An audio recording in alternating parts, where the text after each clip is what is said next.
Right now, we're going to talk a little bit about what's going on here in Sharon. Of course, the other day there was a big press conference that was held at the Hotchkiss Library talking about the fundraising goal, which was achieved and more than achieved, and the construction starting on the Hotchkiss Library. Well, right next door, basically, to the Hotchkiss Library is the Sharon Historical Society. And coming up, starting right away, as a matter of fact, this Saturday, there will be a new show there, and that's called Sharon Collects. It's Alexandra Peters is going to be presenting that show, and we've got her on the phone with us right now. Good morning. Good morning, Marshall. So let's talk a little bit about this, about Sharon Collects, and you're going to be featuring on a different type of art form, that not like painting or anything like that. No, it's girlhood embroideries. It's samplers made by girls in school between 1700 and about 1850. And I am the first in a series of collectors. That's what Sharon Collects is, focusing on collectors who live in Sharon. So now let's talk about the history of what you're going to show. These samplers, were they based on things that were in people's personal lives? Were they based on things in public? I mean, how did each one of these children come up, or these artists come up with what they came up with, the ideas? Yeah, they were children and they were artists, you're right. They were made in school, and there were not schools as we know them then, so they were made either at dame schools, which is a school just a woman ran out of her home, that was sort of elementary school level, or they were made at academies, which were more like, they were often boarding schools because there were so few of them, girls had to travel to them. And in the academies, girls did far more complex or pictorial silk samplers. In the younger years, they did the traditional marking samplers with ABCs and numbers and all sorts of designs. And these were so highly valued by their families that they were framed and often with framed behind glass with the girl's name and reverse gold on it. It's called aigle-mise matting, and were displayed in their families, which is why we have so many of them, because they were taken so seriously and valued so highly. So it's been something that I always wondered, like, where the girls were in history. Why don't we have anything from girls? Well, we do actually have this enormous body of work that many of which, obviously have not survived. They're fragile, they're textiles, but I got a lot of them. Now, how did you find these and dig these up? And did you have to preserve them yourselves after you found them and put your collection together? Yeah, I started collecting. I just vaguely started collecting 25 or 30 years ago, and I really didn't know much. And I just would see one at an antique store or something and pick it up. And then I started really reading about it and discovering it. And the internet just opened up this whole world of. I now research each girl before. They typically have their names and their maybe their birth date or the age they were when they made it, and perhaps the town they're from. Or sometimes I can just recognize at this point what they are and look them up where they're from. Sometimes I can recognize the teacher, in fact. And when I get them, a good portion of them I have professionally conserved, which is a long process and an expensive process, so I can't do it for all of them. But where I take it to, I use the Textile Conservation Workshop, which is used by many museums, and they you can never sort of iron it or impress it or wash it yourself. It's an antique. You can destroy it. So, and I certainly have them reframed, even just as a holding thing, because the frames are. One of the big problems with frames, and this is true of most things we have in our houses, they're backed with paper and cardboard that has acid in it, lignin from tree bark, and that seeps through and destroys things. So you have to take it apart and redo it. I don't personally do that, but there are wonderful people around. Gilded Moon Framers, to throw a plug, they are wonderful dealing with this stuff. So, I have about, I'm not even sure, 120, 130 samplers. I have quite a big collection, and and I have to keep them out of sunlight, and so a lot of curtains drawn around my house, which is really sad because we love the outdoors, but we have to protect the samplers too. So, and the same thing at the show right now at the Historical Society. We've blocked out all the light except for UV light which is not even turned on when. That's only on when visitors are there. Now, by the way, there's going to be an opening for this show tomorrow, as a matter of fact, on Saturday, from 5 until 7, a reception. So now, are these samplers from our area, or are they from all over what you've got displaying?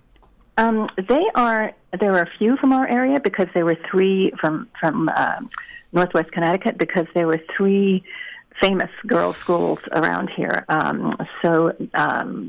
There, I don't know how many I have, 5, 6, 8 from this area, but mostly they're from New England, which was the first place settled, of course. And I have a few from New Connecticut, which is actually became Ohio, and that's going to be something that actually, just by chance, the Litchfield Historical Society is doing a whole show on that too for the next 2 or 3 years. And I have a few from England because I love map samplers, and American Girls weren't doing map samplers. I think because they're the borders were changing constantly here. We didn't know what was out there, and in Europe and in England, they knew what was out there. And I have a lot of genealogical samplers where girls documented their families. But mostly, I'm interested in the period before and after the American Revolution, which, before is the landing of the Mayflower, or for when the first Europeans arrived here, and up to the heyday of the samplers was through the 1840s, and then. In the 1850s, the Industrial Revolution had begun. There were other ways to work with textiles, and by the 1850s, the sewing machine became available for everybody's use. I think it took a little while before people could afford them, but every girl needed to sew before then. It was a critical need, and it was an appreciated need. It was something now we sort of see as, that's nice, cute little hobby. It wasn't. It was an absolutely serious thing that they had to know how to do because every single stitch was done by hand. We're talking about the exhibit, the historical exhibit at the Sharon Historical Society, samplers from your collection at Alexandra Peters, and the show opens up on Saturday. Now, how long is this exhibit going to be at the Historical Society? It'll be there for 4 months through October 15th, and it's open Wednesday through Friday from 11 to 4 and Saturday from 10 to 2. Now, when you collect these, have you collected multiple ones by individual women or? That's a good question. Yeah, I try to. It's not. I mean, those are unusual, but I have several that are done by the same girl, and I have. Several sets that are done by women from within the same family, including the family of Nathaniel Hawthorne. And he grew up in his grandmother's house, and he had grandmother's sampler, his aunt's samplers, probably his mother's samplers. That's what would have been on the walls in his house, and so it's not really a surprise that it is understandable that his main character in his most famous book, The Scarlet Letter, is in fact a needleworker, and that what she was wearing, the scarlet A on her breast, was sewn. It was like a sampler. So I have sets of things like that I think are really interesting, and reframe history a little bit, because with literary criticism we tend to look at things through the eyes of men, and actually, if you look at this through the eyes of women, here's a man writing about a woman who supported herself, who took the rap for having had adultery, and sort of proudly went on in life with it. It's a whole. If you look at it through needlework and how she supported herself that way, it's a different framing of it, and that he was very influenced clearly by needlework in his home. It sounds great. Now, are there other people also going to display?